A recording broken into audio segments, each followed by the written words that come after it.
Hey, we ready, Janine? Okay. Cuyahoga County Public Works Procurement and Contracting Committee meeting for Wednesday, June 19th, 2019 will be called to order. Roll call, please. Calling the roll, Mr. Tuma. Here. Mr. Miller. Here. Ms. Conwell. Here. Mr. Schrein. Mr. Schrein is absent. Ms. Baker. Ms. Baker is absent. There is a quorum. Okay. And is there any public comment this morning? No, Mr. Chair, no one is signed in. Okay. And if I could have the approval of minutes from the June 5th, 2019 meeting? So moved. Second. I have a motion and a second for approval of the minutes. All those in favor say aye. Aye. Opposed, nay. Ayes have it. And Madam Clerk, if you could read the first matter referred to committee. Resolution number 2019-0137, making an award on requisition number 45246 to Fabrizi Recycling in the amount not to exceed $7,347,866.50 for reconstruction and widening of Sprague Road from Webster Road to West 130th Street in the cities of Middleburg Heights, North Royalton, Parma, and Strongsville. Okay, and if you could please state your name for the record. Nicole English with Public Works. Okay, and if we could have an explanation of this resolution. We're asking for an award for construction of Sprague Road project. So Sprague Road, this widening project from 2 to 3 lanes has been going on for, we probably started a traffic study about 10 years ago on this, so it's finally coming to fruition. We've broken it up into 2 pieces. So this is the first segment. The next segment will likely sell late next year so that they will be finishing phase 1 and then start on phase 2. This contract is $7.3 million, which is about 7% under the engineer's estimate. The contractor has met the diversity plan. They're actually a WBE, so they get 20% credit, and then they've matched on SBE and MBEs also. The project's funding is a little strange. We anticipated 50% issue 1, 25% county, and then 25% split between the municipalities. Although the estimate went up after we submitted issue 1, so it's about 41.5% issue 1, 29% county, 29% cities. So when we're done with the project in full, Part 1 and Part 2, we'll put all the funds together and make sure that the issue 1 is spread equally among them, and then split the differences between us and the cities. So this, again, the project had been agreed upon. I think our legislation, our initial city muni agreements are maybe 8 years ago. I mean, this has been in the making, so the cities are eager to get this project done. Okay.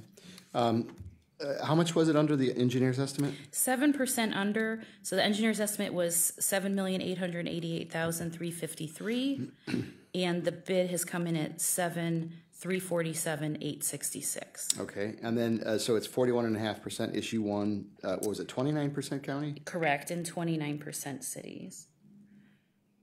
Okay. Okay, and when is the anticipated start date on this? So we're showing July 1 as an NTP, so we'd appreciate second reading suspension. Okay. And then, so you talked about phase 2 coming up when? Likely next year, you said? Yeah, because this is starting so late this year, we're thinking it's going to take them through next year to finish this part. So we'll probably sell the next phase, early next year to start late next year. So they'll sort of butt up to each other. Okay. And so you anticipate phase 2 will be like almost a completely separate bidding process? Correct. Okay. Absolutely. All right. Okay. Any questions from my colleagues? Mr. Miller?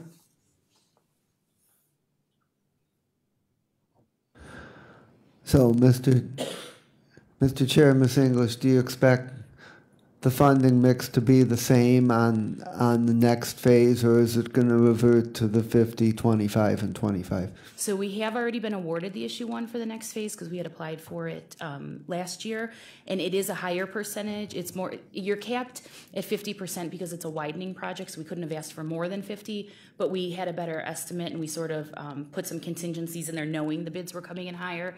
So we have a higher percent on phase 2. And because their agreements with the city was always to try to get 50% for the whole project, that's why we're going to wait till the end and sort of normalize the issue 1 funding across the whole project so that the cities, all 4 of them can benefit. Because the project was anticipated to be sold as one project years ago, and when we started getting to the cost estimates, it was going to end up being like a $20 million project, and that was going to be hard to swallow at once, so that's why we split them up. So the end project, the issue 1 should go up, I would think around 45 for the whole project once we finish it all, based on what we think now with the estimate. And Mr. Chair, Ms. English, how many firms bid on this one?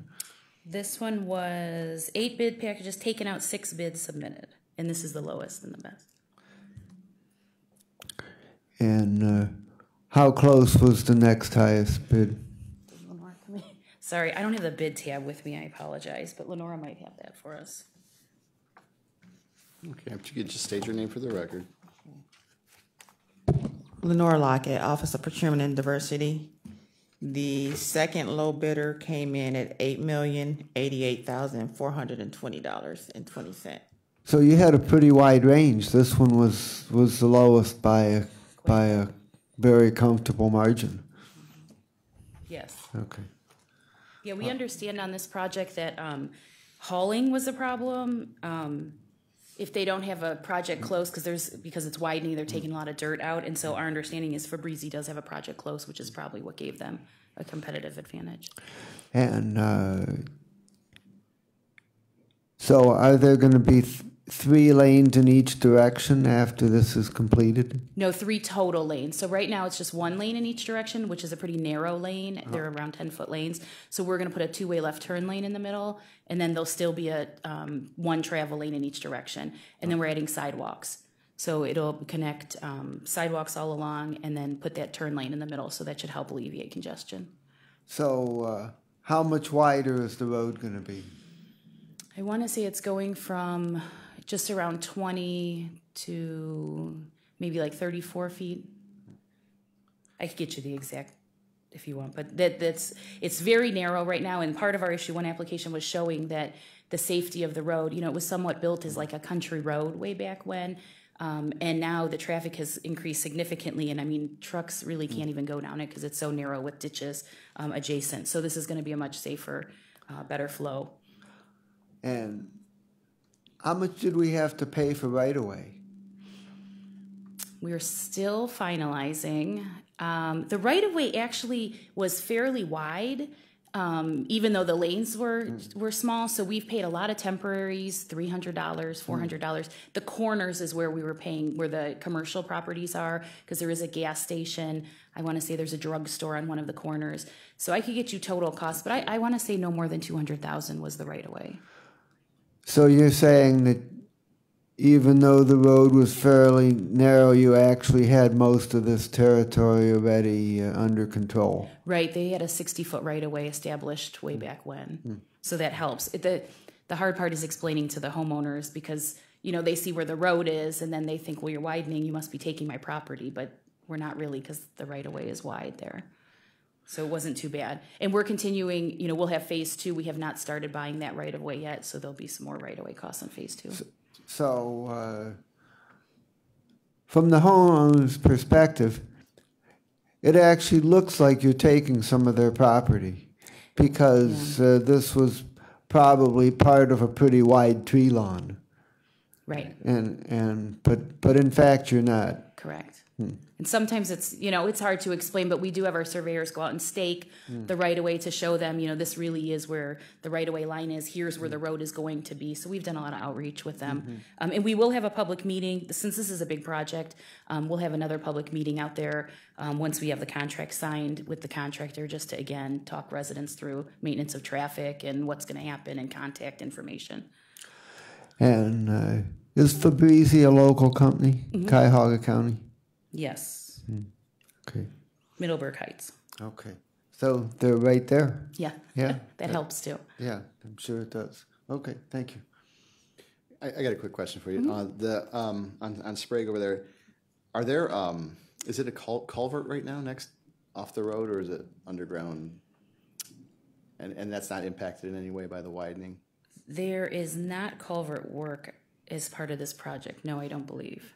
Okay. So there could be a culvert out there, but we maybe don't need to impact it. Okay. I'm just not sure. I don't believe there's a culvert as part of this. There's definitely some Sprague Road culverts that we've done in the past. I just don't know exactly where they fall. That's not part of this. Okay. Right. Okay. Any other questions, Ms. Conwell? Through the chair to Holly Woods, do you know when the public meeting will be? No. So once this is signed, we'll work with the contractor and the cities to set it, and it'll be out near the site. So we can let you guys know. Okay. All right. With that, Any other questions? Okay, seeing none. I'll make a motion to favorably refer Resolution 2019-137 to the full council with recommendation to leadership to put it on the agenda for second reading suspension. Okay, we have a motion and a second to move our 2019-0137 through second reading suspension. All those in favor say aye. Aye. Opposed, nay, and the ayes have it. Okay, thank you, Ms. English. Is there any other miscellaneous business for the committee this morning? The only thing we would like to just make sure we invited you guys to the bridge tour preview is tonight at Detroit Superior Bridge from 8 to 11, and Saturday is our big tour from 10 a.m. until 11 p.m. So we will be out there all day Saturday and tonight. So Okay, I appreciate it. So it's under the Detroit Superior Bridge, and there's a special art display that's part of that Creative Fusion that the Cleveland Foundation has funded. So in addition to the normal bridge tour that you just walk through and see the bridge, there's a lighting display on the east side and in the center span that should be pretty cool by a London artist has done it. Right, we all appreciate that. Thank you. Any other? And just a question, is the art display a permanent installation, or is it just It comes down next week already. So, next week? Okay. Yeah, come out and see it. Okay. It'll be gone. But it's pretty cool. Squid Soup is the name of the art group that did this, and if you look them up, they've done this all over the world, where they put up these light displays, so it's neat. Yeah, that's cool. Okay, thank you very much. Anything further with that? Make a motion to adjourn? Second. We have a motion and a second to adjourn. All those in favor say aye. Aye. Opposed, nay. Ayes have it, and we will adjourn committee meeting at 10:13 a.m.